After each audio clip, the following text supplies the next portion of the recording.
नमस्कार दोस्तों, आज हम सुनने वाले हैं शुक्रवार को सुनने वाली संतोषी माता की व्रत कथा। संतोषी माता की कथा सुनने से आपके सारे दुख दर्द दूर हो जाते हैं और संतोषी माता का आशीर्वाद सदैव आप पर बना रहता है। तो चलिए कथा शुरू करते हैं।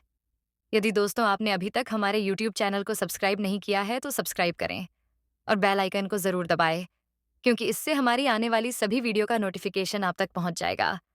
और इस चैनल पर आपको व्रत कथाएं सुनने को मिलेगी, जो आप किसी भी व्रत में सुन सकते हैं और अपने व्रत को साकार बना सकते हैं। तो चलिए कथा शुरू करते हैं। एक बुढ़िया थी और उसके 7 बेटे थे। उनमें से 6 कमाते थे और एक निकम्मा था। बुढ़िया माँ अपने पहले 6 बेटों को बहुत प्यार करती थी। उनको रसोई में तरह तरह के पकवान बनाकर मनुहार करके भोजन कराती, परंतु सबसे छोटे 7वें बेटे को बचा खुचा खाना देती थी। लेकिन वह बहुत भोला भाला और सीधा सरल हृदय का था, कुछ भी मन में विचार नहीं करता था। एक दिन वह अपनी पत्नी से बोला, देखो, मेरी माँ का मुझ पर कितना प्रेम है, कितने प्रकार के पकवान बनाकर मुझे पेट भर खिलाती है। पत्नी बोली, क्यों नहीं, सबका झूठा बचा हुआ तो तुमको खिलाती है। वह बोला, भला ऐसा कैसे हो सकता है? मैं जब तक अपनी आंखों से ना देख लूं तब तक नहीं मान सकता। पत्नी ने हंसकर कहा, देख लोगे तब तो मानोगे। कुछ दिन बाद घर में एक बड़ा त्योहार आया। घर में 7 प्रकार के भोजन और चूरमे के लड्डू बने। इस बात को जांचने के लिए वह पतला वस्त्र सर पर ओढ़े रसोई घर में सोया रहा। उसने देखा कि उसके 6 भाइयों को माँ ने बुलाया और उन्हें सुंदर आसन पर बिठाकर नाना प्रकार की रसोई परोसी और आग्रह कर करके उन्हें जिमाया। जब सब भाई भोजन करके चले गए तो माँ ने उनकी थाली में से झूठे लड्डू के सब टुकड़े उठाकर उनका एक लड्डू बनाया और जूठन साफ करके बुढ़िया माँ ने उसे आवाज दी और बहुत ही प्यार से बोली, उठो बेटा, 6 भाई भोजन कर गए, अब तू ही बाकी है, उठना, कब खाएगा? तो वह कहने लगा, माँ मुझे भोजन नहीं करना है, मैं परदेस जा रहा हूँ। तो माँ ने कहा, कल जाता है तो आज ही जा। वह बोला, हाँ हाँ आज ही जा रहा हूँ। ये कहकर वह परदेश के लिए निकल गया। जाते समय उसे अपनी पत्नी की याद आई तो वह गौशाला में कंडे थाप रही थी। वहां जाकर बोला, हम जावे परदेश को, आवेगे कछुकाल, तुम रहियो संतोष से, धर्म आपुनो पाल। वह बोली, जाओ पिया आनंद से, हमरी सोच हटाए, राम भरोसे हम रहें, ईश्वर तुम्हें सहाय। देह निशानी आपनी, देख धरु में धौर, सुधिमत हमरी बिसरियों, रखियो मन गंभीर। वह बोला कि मेरे पास तो कुछ नहीं है, बस यह एक अंगूठी है, सा तुम ले लो और तुम भी अपनी कुछ निशानी मुझे दे दो। तो वह बोली, मेरे पास क्या है, ये गोबर भरा हाथ है। और यह कहकर उसने अपने पति की पीठ पर गोबर के हाथ की थाप लगा दी। अब वह परदेश में चला गया। चलते चलते दूर देश में पहुंचा। वहां एक साहूकार की दुकान थी। वहां जाकर कहने लगा, सेठ जी, मुझे नौकरी पर रख लो, जो कहोगे वह काम कर दूंगा। व्यापारी को जरूरत थी, अतः उसने उसे नौकरी पर रख लिया। लड़के ने पूछा, तनख्वाह क्या दोगे? तो साहूकार ने कहा, काम देखकर दाम मिलेंगे। अब तो वह साहूकार की नौकरी करने लगा। सवेरे 7 बजे से देर रात तक दुकान पर काम करता। थोड़े ही दिनों वो में दुकान का लेन देन हिसाब किताब ग्राहकों को माल बेचने लगा। साहूकार के सभी नौकर चक्कर में पड़ गए। सोचने लगे, अरे, ये तो बड़ा होशियार निकला। सेठ जी ने उसका काम देखकर 2-3 महीने में ही उसे आधे मुनाफे का हिस्सेदार बना दिया। 12 वर्ष में वह एक नामी सेठ बन गया। मालिक सारा कारोबार उसे सौंपकर बाहर चला गया। अब बहू पर क्या बीती, ये सुनो। सास ससुर उसे बहुत दुख देने लगे। सारी गृहस्थी का काम कराते, उसे लकड़ी लेने जंगल भेजते। घर के आटे में से जो भूसी निकलती थी उसकी रोटी बनाकर देते और फुटे नारियल की नारेली में पानी देते थे। इस तरह बहू के दिन बहुत ही दुख में गुजर रहे थे।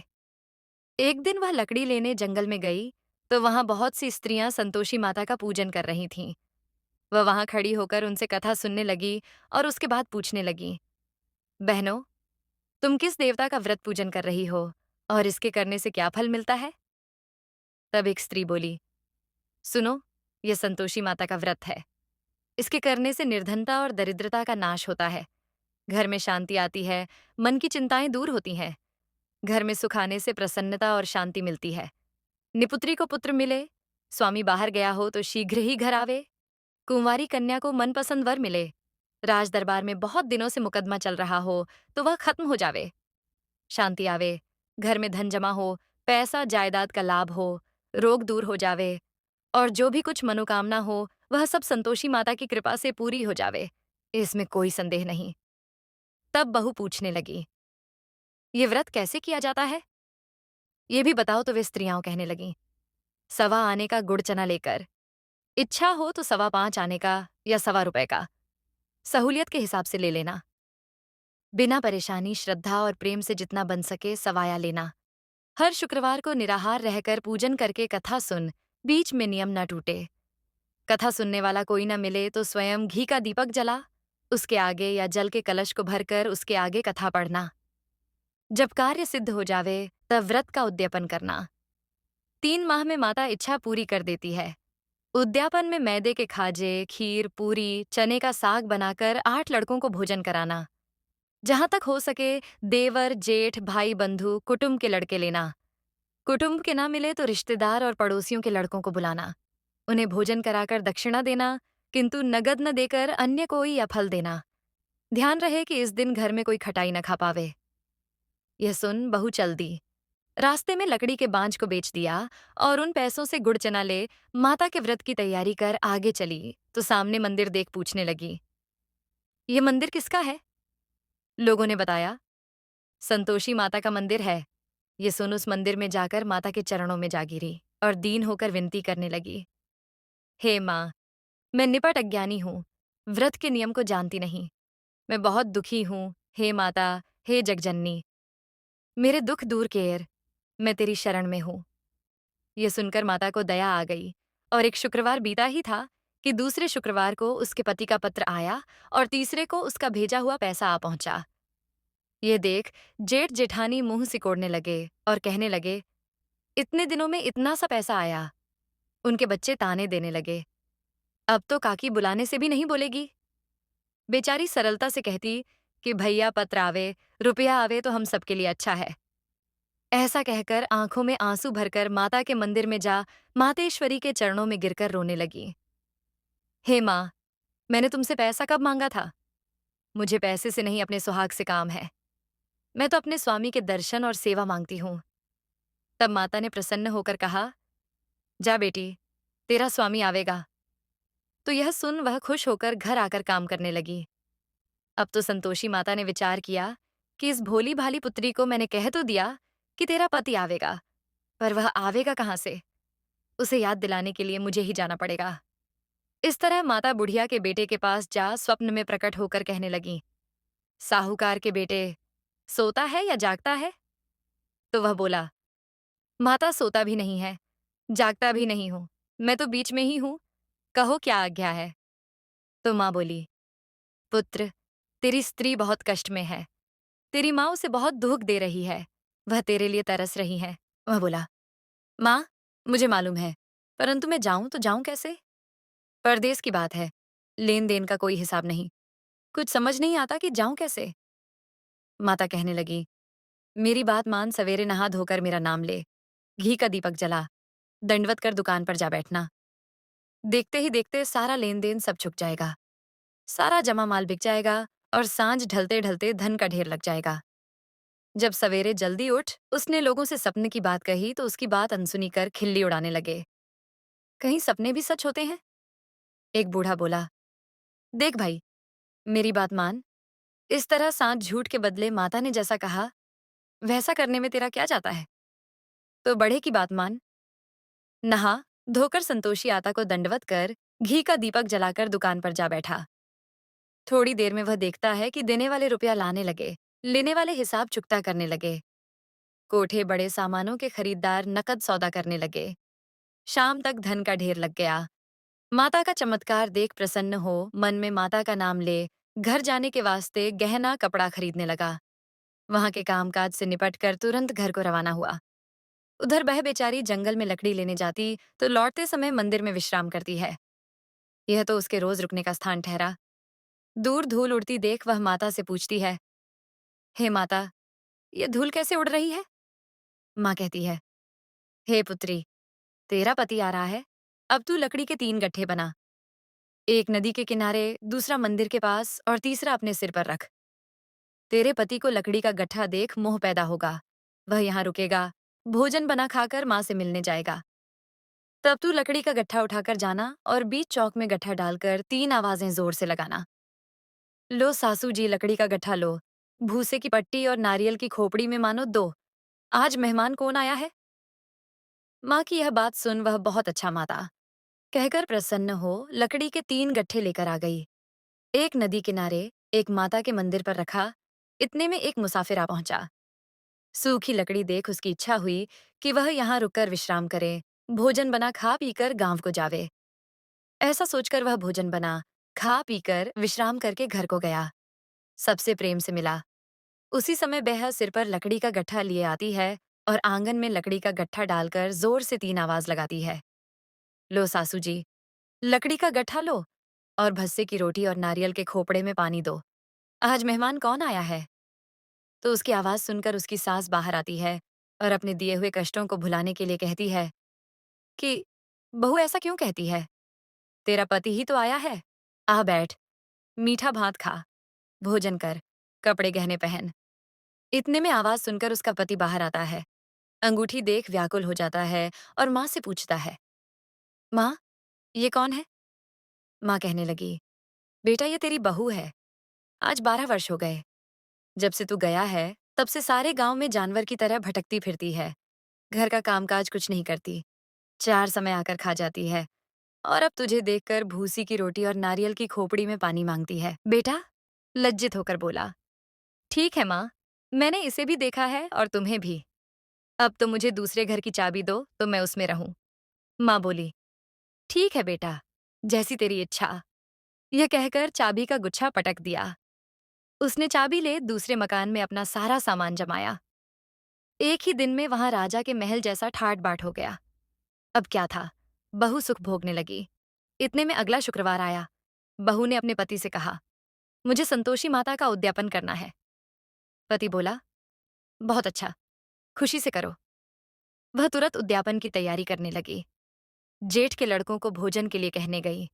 उन्होंने न मजूर कर लिया, परंतु पीछे से जेठानी अपने बच्चों को सिखाती है, देखो रे, भोजन के समय सब लोग खटाई मांगना, जिससे उसका उद्यापन पूरा ना हो सके।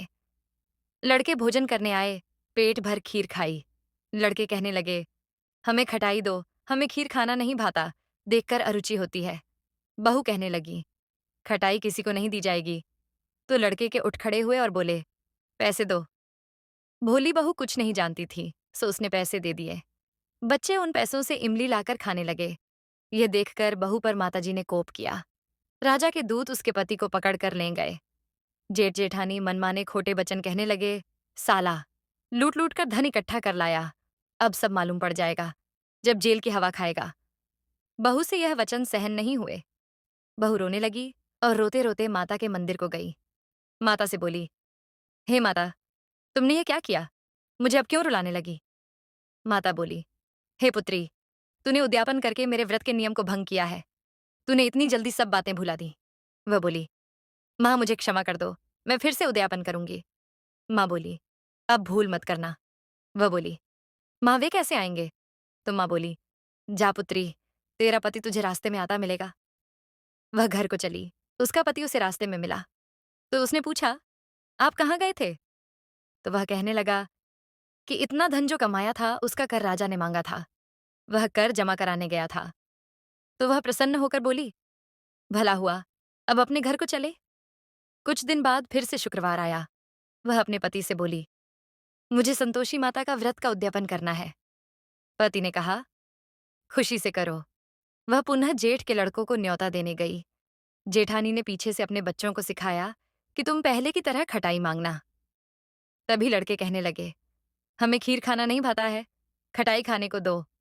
तो उसने लड़कों से कहा, खटाई खाने को नहीं मिलेगी, खाना हो तो खाओ। लड़कों ने खाने से मना कर दिया तो उसने ब्राह्मण के 8 लड़कों को बुलाकर भोजन कराया और उन्हें दक्षिणा में एक एक फल दिया। इससे संतोषी माता प्रसन्न हुई। माता की कृपा से 9वें मास में उसके चंद्रमा के समान सुंदर पुत्र हुआ। पुत्र को लेकर प्रतिदिन मंदिर जाने लगी। माँ ने सोचा, मैं भी तो इसका घर देखें तो सही। माता ने भयानक रूप बनाया। गुड़ चन्ने से सना मुख, सुंड के समान होठ, उस पर मक्खियां भिन भिन कर रही थीं। ऐसा रूप देखकर देहरी पर पांव रखते ही सास चिल्लाई, देखो रे, कोई चुड़ैल डाकिन चली आ रही है। इसे भगाओ नहीं तो किसी को खा जाएगी। लड़के डरने लगे और खिड़कियां बंद करने लगे। बहू दूर से ही देखकर प्रसन्नता से पगली हो चिल्लाने लगी, आज मेरी माताजी मेरे घर आई है। यह कहकर बच्चे को दूध पिलाने से हटाती है, इतने में उसकी सास का क्रोध फुट पड़ा। उसकी सास कहने लगी, देखो, इसे देखकर कैसी उतावली हुई है, जो बच्चे को भी पटक दिया। बह बोली, माँ मैं जिनका व्रत करती हूँ, ये वही संतोषी माता है। इतना कहकर बहू ने सभी दरवाजे खिड़की खोल दिए। माँ के प्रताप से जहां देखो वहां लड़के ही लड़के नजर आने लगे। सबने माता के चरण पकड़ लिए और विनती कर कहने लगे, हे माता, हम मूर्ख हैं, अज्ञानी हैं, पापी हैं, आपके व्रत को भंग कर हमने बड़ा अपराध किया है। हे माता, आप हमारा अपराध क्षमा करें। इस प्रकार सबने माता से माफी मांगी तो माता प्रसन्न हुई। माता ने बहू को जैसा फल दिया वैसा ही फल सबको देना। जो कथा पढ़े, सुने, सुनावे, उसके भी मनोरथ पूर्ण करना। तो इसी प्रकार संतोषी माता की कथा संपूर्ण हुई।